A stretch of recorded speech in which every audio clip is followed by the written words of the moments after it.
भावनात्मक बुद्धिमत्ता, जिसे आमतौर पर ईआई के रूप में जाना जाता है, वह क्षमता है जो हमें अपनी भावनाओं और दूसरों की भावनाओं को पहचानने, समझने और प्रबंधित करने में मदद करती है। यह क्षमता हमारे व्यक्तिगत और पेशेवर जीवन दोनों में संबंधों को सफल बनाने में महत्वपूर्ण भूमिका निभाती है।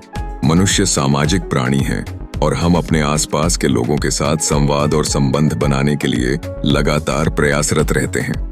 जब हम भावनात्मक बुद्धिमत्ता का विकास करते हैं तो हम अपनी भावनाओं को पहचानने में सक्षम होते हैं।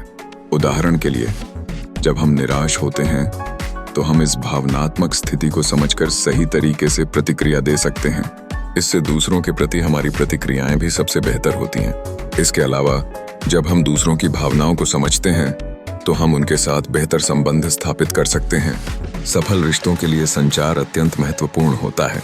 भावनात्मक बुद्धिमत्ता हमें सक्रिय रूप से सुनने और संवाद के प्रति संवेदनशील रहने में मदद करती है।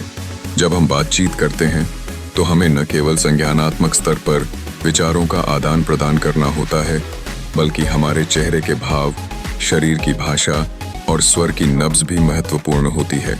यह सभी पहलू मिलकर एक सच्चे और गहरे संबंध की स्थापना में महत्वपूर्ण भूमिका निभाते हैं।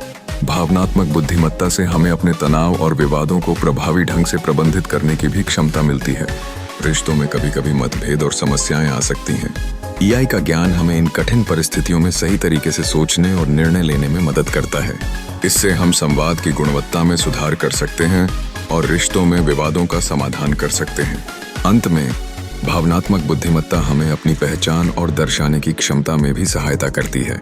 जब हम आत्म साक्षात्कार करते हैं और अपने मूल्यों को समझते हैं तो हम इन मूल्यों को दूसरों के साथ साझा करने के लिए बेहतर स्थिति में होते हैं।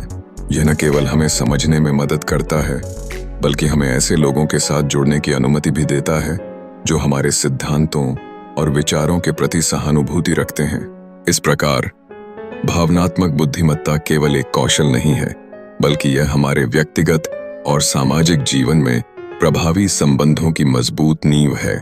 यदि हम इसे अपने जीवन में लागू कर सकें तो हम अपने संबंधों को समृद्ध और सकारात्मक बना सकते हैं।